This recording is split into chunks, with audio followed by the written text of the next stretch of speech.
Welcome back to Tiger's Garage. We are so close to installing the 440 in the Roadrunner. One of the last things that's left to do is to stab the distributor in it. Now this is an MSD Pro Billet Distributor, part number 8546. It's the one that was in the old motor. It is locked out. So there's 10 million YouTube videos on how to lock out an MSD distributor. There's not that many on how to unlock them. So I'm gonna make a short one and show you what we got to do. Basically, this is locked out because that old motor was a race motor that got put in a street car. With our new setup, I want the mechanical advance to come in as intended. So it should be pretty easy. This one's also rough inside, like some water got in it. So I've got like a new pickup, cap, rotor, stuff like that. So it's gonna be an unlocking and somewhat quick rebuild of this. It was working. So we're gonna do the lock process in reverse.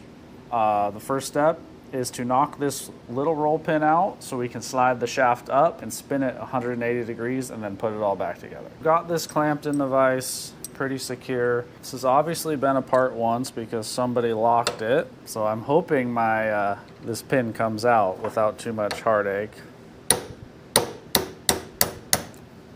Starting. I also don't want to lose it. I don't have another one to put back in.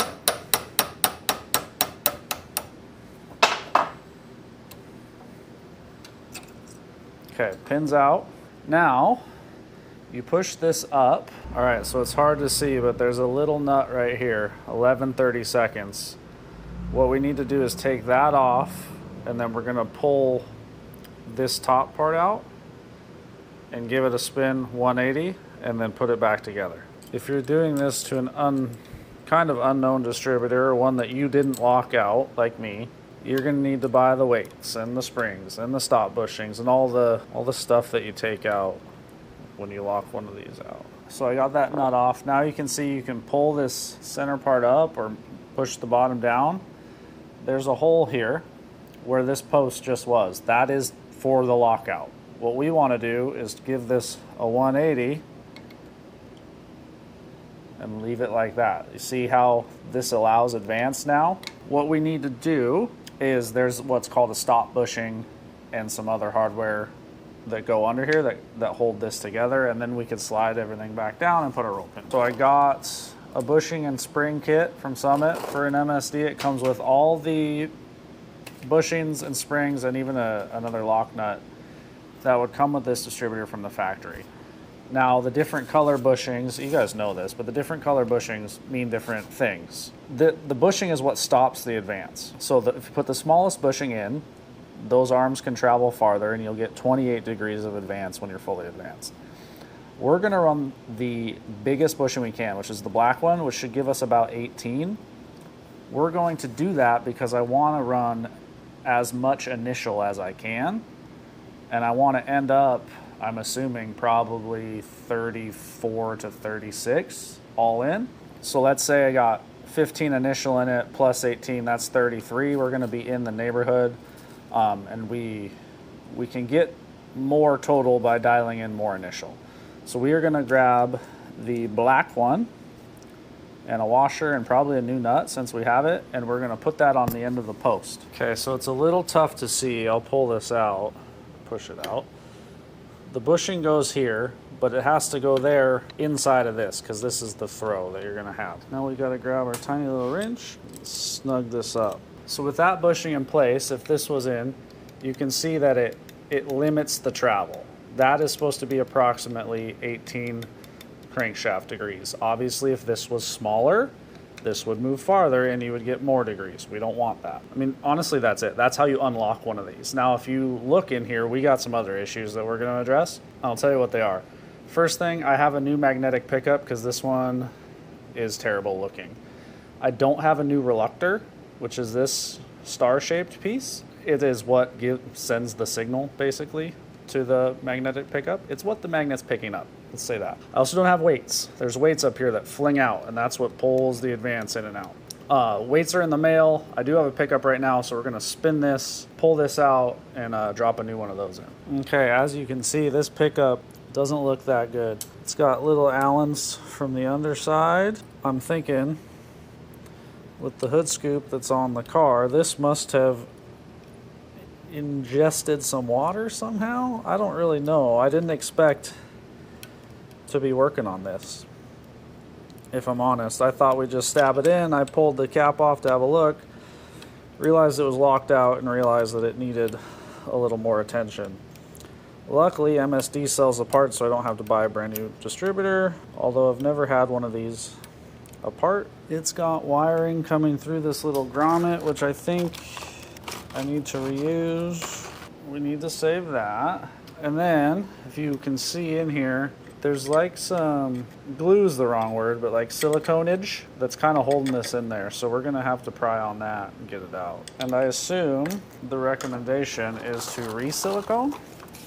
Maybe I should look at that first. Place a small bead of silicone sealer on the back. Comes with a new connector, so we're actually gonna go all the way and zoink these off, which should allow us to kind of fish that part out. And then this other magnet out. A new one of these is like 500 bucks.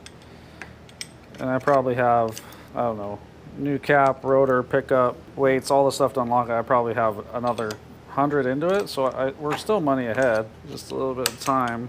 There we go.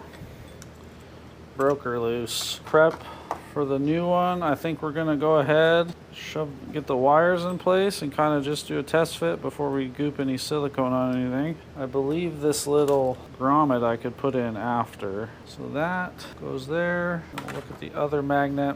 Now this magnet's marked. There's an orange stripe and a black stripe. The magnet on the bottom of the pickup mount, the black stripe on the side of the magnet must face towards the pickup, which would be like this. The air gap between the pickup and reluctor should be between 18 and 30 thousandths. So this goes like this. All right, so I got these in the correct orientation. The magnet and the pickup, they go like this. I'm gonna put a small bead of this clear RTV silicone, set these in place, and loosely get the hardware in it so then we can position it and we'll be done with this part. The trick will be getting it in here without smearing my silicone too bad and getting all these holes lined up. I think we'll tighten the front one and that'll give us a little bit of wiggle to dial in our gap. All right, book says 18 to 30. This is a 20 thousandths feeler gauge that I'm gonna shove in here and just make it tight. Okay. I'm actually gonna leave that in there while I tighten things up so we don't get any wiggle.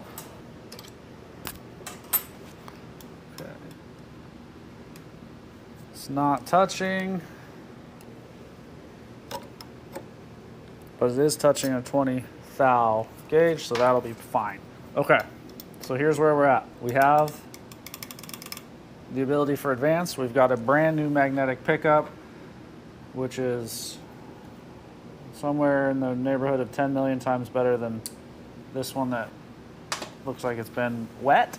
We need to put our little grommet on, and then these come with pins crimped on them, but we got to put them in the connector. And I'm going to match this connector because I know it came out of the car and I want to pin it right. I believe it does matter. This is the only thing that didn't come in the kit. It's the little grommet for where the wires go through. So if you're doing this, you will need that. Okay, we got our little grommet in. The wires are tucked away so they're not going to hit anything when it spins. Now we got to pin this connector. Now it comes with it, and what we're going to do is there's an orange and a purple. This is the old connector. We're going to pin it the same way. So as it sits, there's a little like indexing mark. Purple is on my right, orange is on my left. So we're going to come in with this, which is my right is the number 1. We'll put purple in there, orange is the number 2. Okay, last thing to do for today is to line up our hole that the roll pin goes through and drive it back in there. Now, there's more happening up here. Well, there's no other parts yet. There's little weights that sit up here that fling out, and that's what and then there's springs that go between these posts. I don't have the weights. I forgot that I needed them. So we are weightless right now, but they're showing up in a couple days. I also have a new rotor and a new cap, and guess what? They make a black one, so that's the one I bought. But for now, we can shove the shaft back where it's supposed to be and get this all tied up. Not gonna put the rotor on yet because we need to get under it to put the weights on. So I'm gonna reposition this and try to line up the roll pin hole and drive that home. So here's the little keeper sleeve. There's the hole for the roll pin. Those things need to line up, so I gotta try to slide that collar up. this pin goes in there. Flush on both sides. Now it doesn't come in and out. You can hear it clicking. That means our advance, everything's free, everything's working. All right, this is back together for the most part. As soon as we get our weights, we can set them on here and then pick out our springs, which the length and stiffness of the spring dictates how quickly your timing comes in. I got to do a little research on that. I'm not exactly sure what we want. We don't want too much too fast because we don't want to ping a brand new motor, but we also don't want it to be lazy. So, and that's something that's a tuning tool. I've got all the springs, so we might put slow ones in just like to get it running, and then once we leak check and do all that, turn it up a bit. But for now, we are waiting on parts. Weights came in the mail, so the next step is to put them in. These are what they look like, and it's a little bit weird to me that one side is like nice and rounded and finished, and the other side's flat. I would think the rounded side goes up, but it doesn't. They only fit like that. That's probably because the rounded side rubs on this little bushing, and it's to keep everything like moving. These fit around this outer post like that, and then the opposite way like that. And these are weights, right? They swing out to help advance. Weights are on, then the kit comes with these little aluminum, they call them washers. They're acting more as a bushing. They go there, and then you spring right here, and that's what controls your rate of advance. Now, I've looked through this chart that you can find on the internet. It also comes with the spring kit. From the, like if you were just to buy one of these brand new, it comes with 2 of these springs installed. These are the silver heavies, and they're pretty heavy. A heavier spring slows down your rate of advance. A lighter spring obviously speeds it up, which means you get more timing faster. This is a tuning tool. You don't want too much too fast. You also don't want too little. Based on these charts, I think we're going to go with what they call their B setup, which is 1 heavy silver and 1 blue, which is light. That's kind of like a happy medium. Based on this chart and the stop bushing that we have in it, we should have all of our timing in by about 3,500 RPM, which I think is going to be close. We can obviously tune that later, but that's going to be good enough for startup for us. So those springs go between the posts. When you're mixing, it doesn't matter. Blue, silver, silver, blue, it doesn't matter. It's a circle. They work together. There's little notches or a register on these posts. You need to make sure that you get it in the groove. I'm probably going to grab a pair of needle nose or something to make sure I get it. Oh, I got that blue one. So see, now when I move this weight, it stretches the spring. So the spring's holding against the advance, and then this kind of levers it out is the idea. This is the part of the program where I stabbed myself. Come on, little buddy. There we go. Okay, see the weights move on their own a little bit, and then as centrifugal force happens and the advance comes in, these fling out and advance your timing. Very basic, very simple. You guys have probably done this a million times. This is actually my first time. I'm not necessarily a distributor guy, but we're figuring it out as we go, and I believe that's the correct install. The spring kind of just captures the weight. Now the rotor can go on, which I have a brand new one. Let me dig that out. It comes with this handy little gauge, which is used to set the height of this tang. They ship pretty low. That's probably to keep them from being damaged. So here you can see, this is the rotor part numbers. There's 3 different gauges. Ours happens to be this one with a minimum distance of 270, a max of 340. How you use it is you set it on here and you kind of bend this little buddy around until you're in the range. I've already bent mine. We are just about at the minimum now, so I'm going to give it a little extra. And that's maybe a little too much. So you can see we are between the min and max, which is where you want to be. It's kind of handy. Didn't know they did that. They also ship with different lengths screws, which matter based on what kind of retainer little nut deal you have here. We have the retainer with a nut on it, not just like a nut insert, not just threaded. So that means we use the 3/4 long screw instead of the 5/8. Okay, so we know because of the style of screw retainer we have, we need to use the longer screws, which is 3/4. It also comes with these washers, which are Bellevilled, which is a fancy name or a fancy term that means they're kind of concave. It is important that the dome faces up towards the screw head. So we're going to put these on, just kind of drop them in there for now, and then we'll tighten them down. Dome up on both sides. The dome in the washer is like a spring. So it kind of keeps tension on everything and keeps it from loosening up, which means these don't have to be overly tight.